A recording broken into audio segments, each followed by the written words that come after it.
Also, a part of the test for approval is that you need to show that you are settled in Hong Kong, both in terms of how your life has been lived whilst you've held your residence visas for those 7 years, and also at the point of where you actually make your declaration that you've taken Hong Kong as your only place of permanent residence at the time that you formally submit your application for the right of abode. And so what the Immigration Department are looking for in terms of settlement are things like, if you're married, where are your family? If you have children, where do they go to school? It's okay for your children not to be educated in Hong Kong, as long as if they're being educated somewhere else, it's clear that Hong Kong is home and that the children have been coming back to home at the time that the school holidays and what have you are in play. The Immigration Department are looking to see that all the vestiges of a normal settled life in Hong Kong are at play. So, you know, have you been filing your tax returns if you've been working? If you've had a business, have you been conducting that business? Is that business in compliance? Is it clear and obvious in all the facts that your life is in Hong Kong and not somewhere else? Even though, as we'll see in the next slide, you can spend a considerable amount of time outside of Hong Kong in pursuit of business and other activities and not break your continuity of ordinary residence. So it's a clear question of fact as to what's going on in your life circumstances as to whether or not you are settled in Hong Kong. Okay, so part of the approvability test is to say that to show that Hong Kong is your only place of permanent residence.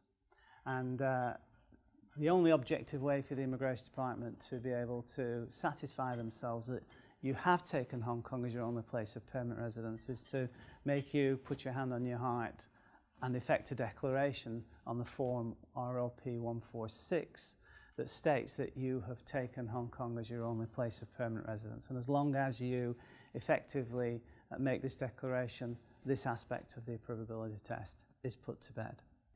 Part of the process for approval is to show to the Immigration Department that you're of good character and that you have no outstanding taxation liabilities. So prior to approving your application, the Immigration Department will check with the Inland Revenue Department to see if you've got an unpaid tax bill. If you've got an unpaid tax bill, they won't finalise your application. You'll have to pay a tax bill. And a question that comes up quite often is the question of criminal convictions, both in terms of criminal convictions before you came to Hong Kong and any criminal convictions that have occurred during your time in Hong Kong, and will these impact on your ability to secure the right of abode?